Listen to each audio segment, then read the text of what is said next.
अस्सलाम वालेकुम मेरे दोस्तों, सजनों और बेलियों। मैं हूँ इजहार अहमद और वेलकम करता हूँ आपको किचन गार्डनिंग चैनल पर। और उम्मीद भी रखता हूँ कि आप सब लोग खैरियत से होंगे, फिटफाट होंगे, अच्छे से कामों में खूब अच्छे से बिजी होंगे। आज मैं बात करने वाला हूँ लाइट वेट पॉटिंग सॉइल पर।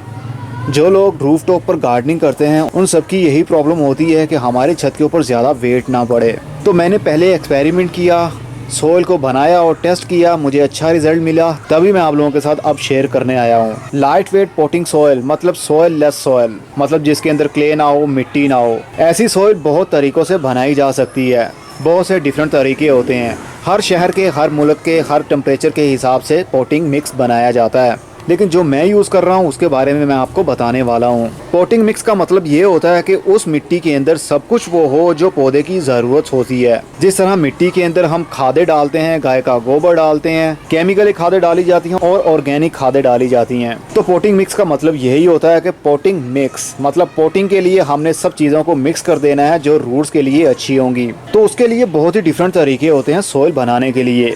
तो चलिए वो मैं आपके साथ शेयर कर रहा हूँ जो मैंने यूज़ भी किया। सबसे पहले मैं शुरू करता हूँ इस ग्रास क्लिपिंग से। ये वो घास है जो पार्क में उगी होती है। जब इसके ऊपर मशीन चलाई जाती है तो ये छोटे छोटे से टुकड़ों में डिवाइड हो जाते हैं और उसके बाद गार्डनर इसको भैंस बकरियों को खिला देते हैं। मतलब ये चारा भी होता है जानवरों का।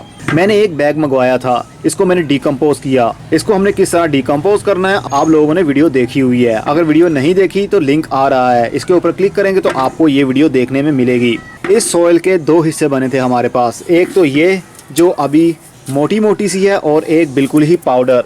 एक ये हमारे पास बना था बिल्कुल फाइन मटेरियल जिसको हमने छान के बारीक कर लिया था। ये दोनों ही कंपोस्ट का काम करेंगी। ये बहुत ही लाइट वेट है। और पत्तों की खाद भी आप यूज़ कर सकते हैं। ये है पत्तों की खाद जिसको मैंने अच्छे तरीके से डिकम्पोज करने के बाद छान कर स्टोर कर लिया है। बिल्कुल ही फाइन मटेरियल, ये बिल्कुल बारीक है। जो छान कर जो बच जाता है वो मटेरियल ये वाला है। ये भी कंपोस्ट है, डिकम्पोज की हुई है, लेकिन ये थोड़े थोड़े से मोटे स्टोन टाइप हैं, लेकिन ये बिल्कुल नरम होता है। अगर हम इसको तोड़ेंगे बहुत ही आसानी से ये बारीक हो सकता है, लेकिन हमें कुछ मोटे स्टोन भी यूज़ करने पड़ते हैं लाइक दिस। और हमें कुछ कोकोनट हस्क की ज़रूरत भी पड़ सकती है। ये कोकोनट का जो छिलका होता है, नारियल का बाहर वाला मोटा सा छिलका होता है बालों वाला, उसको छोटे छोटे से पीसीज में डिवाइड किया होता है। इसके अंदर वाटर होल्डिंग पावर भी होती है और मिट्टी के अंदर थोड़ा बहुत गैप भी बनाए रखता है, मिट्टी को कॉम्पैक्ट नहीं होने देता। हमारे पास कोकोपीट भी है जो वर्ल्ड में सबसे ज़्यादा यूज़ की जाने वाली पॉटिंग मिक्स के अंदर कोकोपीट है। इसका पाउडर जो भी आपको कोकोनट हस्क दिखाया है वो यही होता है, लेकिन जब उसको ग्राइंड कर लिया जाता है तो ये बन जाता है। इसका सबसे ज़्यादा यूज़ किया जाता है पॉटिंग मिक्स बनाने के लिए। और अगर आप थोड़ा सा एडवांस लेवल पर चलना चाहते हैं तो आपको परलाइट का यूज़ भी करना पड़ेगा। ये परलाइट क्या चीज़ है, इसके ऊपर मेरी वीडियो मौजूद है। अगर आपने वीडियो नहीं देखी हुई तो वीडियो के ऊपर लिंक आ रहा है, उसके ऊपर क्लिक करेंगे तो आपको ये वीडियो देखने में मिलेगी कि परलाइट क्या चीज़ होती है और इसका यूज़ कैसे किया जाता है। लेकिन हर किसी की पहुंच से दूर होता है कि वो परलाइट को ले सकें। तो ये सब चीज़ें दिखाने के बाद आप लोग परेशान हो गए हैं, आई नो, लेकिन घबराइए नहीं, अभी आपकी सारी कन्फ्यूजन दूर किए देता हूँ। सबसे पहले कुछ रिज़ल्ट दिखाना चाहता हूँ आपको। जो घास हमारे पास बच गई थी छानने के बाद में, उसको मैंने यूज़ किया मिर्ची के पौधे के लिए। इस गमले के अंदर मैंने घास को भरा और इस पौधे को लगा दिया मिर्ची का पौधा। ओनली घास के अंदर मैंने जो डिकम्पोज की हुई है उसके अंदर पौधा लगाया और इसकी ग्रोथ अच्छे से हो रही है। इसके पत्ते आपको बता रहे होंगे, लेकिन इसकी एक बुरी आदत भी है। जितना पानी देते हैं उसी टाइम ये नीचे से ड्रेन कर देता है, जो कि कुछ पौधों के लिए अच्छी बात नहीं होती। कुछ पौधों को ज़रूरत होती है ज़्यादा देर पानी उसके अंदर खड़ा रहे। इसलिए मैंने इस गमले को इस पॉट के अंदर रख दिया और इसके अंदर पानी भर दिया। टाइम टू टाइम घास नीचे से ही लेती रहेगी पानी को और पौधे की रूट्स को मिलती रहेंगी। ओनली आप घास के अंदर भी पौधे लगा सकते हैं किसी भी टाइप के। जैसा कि मैंने आपको पहले भी बताया है, ये डिपेंड करता है आपके क्लाइमेट पर, आपके शहर के, आपके मुल्क के मौसम के ऊपर। अगर आपका एरिया ट्रॉपिकल है जहाँ पर बारिशें भी होती रहती हैं, तब आपको पॉटिंग मिक्स ऐसा बनाना पड़ेगा जिसके अंदर पानी जमा ही ना रह पाए। और अगर आप बहुत गर्म इलाके में रहते हैं जहाँ पर आपको दिन में 1 से 2 मरतबा पानी देने की ज़रूरत पड़ती है, तो आपको ऐसी सोइल बनानी पड़ेगी जिसके अंदर पानी थोड़ी देर के लिए खड़ा भी रहे और ओवर वाटरिंग भी ना हो। दुनिया में बहुत टाइप की पॉटिंग मिक्स बनाई जाती है। कोई तो दरख्त का छिलका यूज़ करते हैं, जिस तरह पाइन ट्री, इसके बाहर वाला दरख्त का छिलका होता है उसको भी यूज़ किया जाता है ताकि ड्रेनेज सिस्टम अच्छा बना रहे और सोइल के अंदर एसिडिक पावर ज़्यादा बढ़े।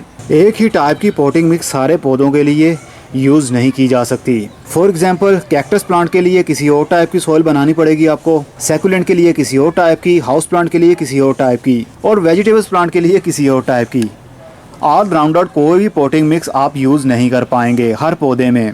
इसलिए सॉइल को कभी मिक्स करके एक बार में ही मत रख लें अपने पास। आपके पास चीज़ें सारी होनी चाहिए, जिस तरह coconut husk, cocopeat, compost, grass clipping, इस टाइप की सारी चीज़ें आपके पास होनी चाहिए। जब जब आपको ज़रूरत हो उस पौधे के हिसाब से आप पॉटिंग मिक्स को खुद बनाइए।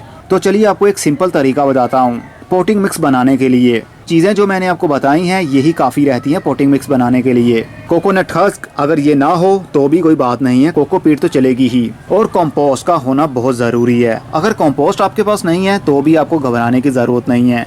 गाय का गोबर भी आप इसी तरह यूज़ कर सकते हैं कंपोस्ट की जगह। जिस तरह कंपोस्ट को बारीक छान कर हमने ये फाइन मटेरियल बनाया है, इसी तरह आप गाय के गोबर को डिकम्पोज करने के बाद छान कर बारीक कर लीजिए, और जो एक्स्ट्रा बच जाए, जो स्टोन बच जाए, उनको इस तरह से यूज़ किया जा सकता है। अब बात करते हैं क्या ओनली कंपोस्ट के अंदर हम पौधों को ग्रो नहीं कर सकते? तो उसका जवाब है जी हाँ, आप कर सकते हैं, लेकिन प्रॉब्लम फिर से वही आती है, ड्रेनेज सिस्टम अच्छा नहीं बनेगा, स्टोरेज सिस्टम अच्छा बन जाएगा। ओनली कंपोस्ट या गाय का गोबर या ओनली कोकोपीट के अंदर पौधों को ग्रो करने से या ऐसे मटेरियल को मिक्स करने से जो बिल्कुल पाउडर होते हैं, सबको मिक्सअप करने के बाद उसके अंदर अगर हम पौधा लगाते हैं और पानी देते हैं तो पानी बहुत देर तक उसके अंदर होल्ड रह सकता है। ड्रेनेज सिस्टम बहुत बुरा बन जाएगा, लेकिन स्टोरेज सिस्टम बहुत ही कमाल का बन जाएगा। लेकिन हमें ओनली स्टोरेज सिस्टम ही नहीं चाहिए होता, हमें ड्रेनेज पर भी नज़र रखनी पड़ेगी। ड्रेनेज के लिए हमें सोइल के अंदर कुछ ऐसा मटेरियल यूज़ करना पड़ेगा जो मोटे मोटे से हो, मतलब स्टोन टाइप हों, जो पानी को अपने अंदर होल्ड भी रखें और जो एक्स्ट्रा पानी हो वो नीचे से ड्रेन हो जाए।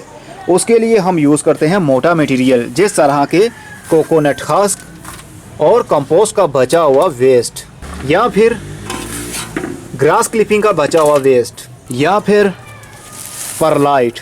ये ऐसी चीज़ें होती हैं जो सॉइल को कॉम्पैक्ट नहीं होने देती, मतलब बाउंड नहीं होने देती। हवा की वेंटिलेशन भी हो सकती है, एरेशन सिस्टम भी अच्छा बना रहता है, और पौधा गलता भी नहीं है, क्योंकि ये जो मोटा मोटा सा मटेरियल है इसके अंदर पानी होल्ड हो जाता है, और जो एक्स्ट्रा पानी होता है वो नीचे से गमले के होल से ड्रेन हो जाता है। मैंने ये टमाटो प्लांट ओनली कंपोस्ट और परलाइट के मिक्सचर के अंदर ग्रो किया। इसकी ग्रोथ तो हो रही है, लेकिन अगर बारिश आती है तो पानी इसके अंदर बहुत देर तक स्टोर रहेगा, जिसकी वजह से इसकी रूट्स गल भी सकती हैं। अगर तो बारिश नहीं होती आपके एरिया में ज़्यादा तो आप इस टाइप का मटेरियल यूज़ कर सकते हैं, मतलब फाइन मटेरियल। और जो परलाइट हमने यूज़ की है इसके अंदर वाटर होल्डिंग पावर भी होती है, और जो एक्स्ट्रा वाटर होता है वो नीचे से ड्रेन तो हो जाता है, लेकिन कंपोस्ट ओनली बारीक यूज़ करने से पानी काफ़ी देर तक इसके अंदर होल्ड रहता है कंपोस्ट के अंदर। इसलिए रेनी सीजन में बहुत ही प्रॉब्लम हो सकती है आपके पौधे को। तो हमें एक ऐसी सोइल चाहिए जो बारिशों के दिनों में भी काम करे और सर्दी के दिनों में भी करे और गर्मी के दिनों में भी, मतलब बारिश भी हो तो भी प्रॉब्लम ना हो और ना बारिश हो तो भी कोई प्रॉब्लम ना हो। हमारा पौधा खुश होना चाहिए उस सोइल में। तो चलिए एक ऐसा पॉटिंग मिक्स बनाते हैं जिसमें करीब करीब बड़े पौधे लग सकते हैं, लेकिन छोटे नहीं।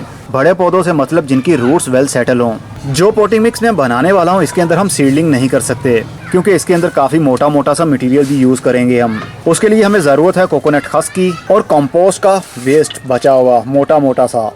आसान सा रेशियो है, 40% हम लेंगे कोकोनट हस्क, 40% हम लेंगे कोकोपीट और 20% हम लेंगे कंपोस्ट का वेस्ट जो मोटा सा हो। इन तीनों चीज़ों को हम मिक्सअप कर लेंगे। अगर हम कंपोस्ट का बहुत ज़्यादा यूज़ कर लेंगे तो पौधे बर्न होने का खतरा भी होता है, इसलिए हम कंपोस्ट ओनली 20% ही यूज़ करेंगे, या फिर गाय का गोबर जिस तरह की ये चीज़ है। ये दो चीज़ें हमारा काम करेंगी मिट्टी का, मतलब कोकोनट हस्क और कोकोपीट, और ये हमारा काम करेगी खाद का। इन तीनों चीज़ों को मिक्सअप करने के बाद आप इसमें करीब करीब हर किस्म का पौधा लगा सकते हैं, लेकिन कैक्टस और सैकुलेंट के लिए ये सोइल नहीं बन रही। अगर आपका सिटी ऐसा है जहाँ पर ज़्यादा बारिशें होती हैं तो आप कोकोनट हस्क का ज़्यादा यूज़ कर सकते हैं, या फिर जब आप मिट्टी बना रहे हों तो कोकोनट हस्क बॉटम पर गमले के नीचे बहुत ज़्यादा डाल दें और उसके बाद ये मिक्सर उसके ऊपर रख दें।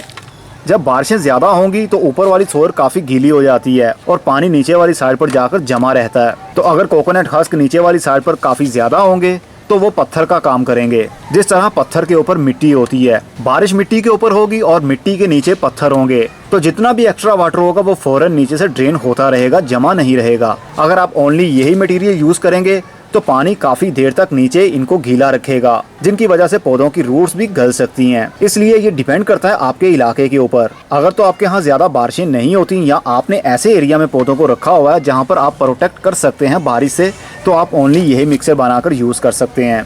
अगर आपका एरिया ऐसा है जहाँ पर बहुत ज़्यादा बारिश होती है तो आप ये भी मटेरियल यूज़ कर सकते हैं। घास जब डिकम्पोज हो जाती है तो उसको छानने के बाद हम जो बारीक मटेरियल सेव कर लेते हैं और जो बच जाता है इसके अंदर भी आप डायरेक्ट पौधों को लगा सकते हैं।